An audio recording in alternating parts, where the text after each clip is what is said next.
aandag in verhoudings. Het jy soms 'n gevoel dat iemand na jou luister, maar jou nie hoor nie? En betrap jouself dat iemand met jou praat, maar dat jy aandag gee aan jou selfoon, en dan het jy die persoon in elk geval nie regtig gehoor nie. Om bedoelde aandag te gee, vereis dat ons regtig moeite sal moet doen of begin doen om regtig teenwoordig te wees by iemand. In sy Full Catastrophe Living boek skryf Kabat-Zinn dat gefokuste aandag, wat hy definieer as mindfulness, nie net 'n innerlike praktyk is nie, maar ook 'n manier is om teenwoordig te wees in ons verhoudings.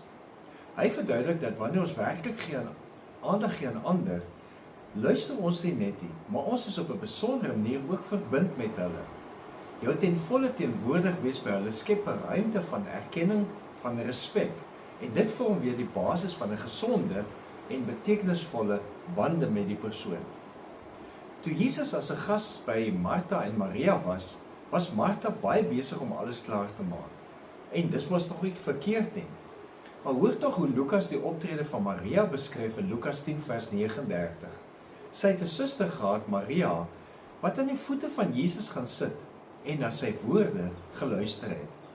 Wat ek uit die gedeelte uit aflees, Maria se gefokuste aandag in verhoudings wat sy gegee het, deur teenwoordig te wees by Jesus, was op die ou end die beste. Want Jesus op sy beurt beklemtoon dat Maria eintlik die beste gedoen het.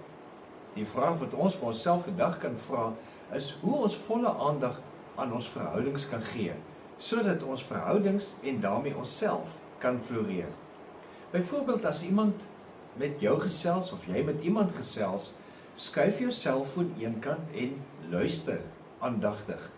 Luister sonder om te probeer vooraf dink wat jy gaan antwoord.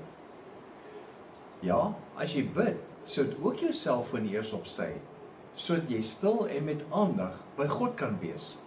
'n Laaste gedagte, as iemand seer het, gebruik jou stil wees, jou aandag as ondersteuning vir hulle. Hulle sal dit waardeer en jy sal floreer. Leef geïnspireerd.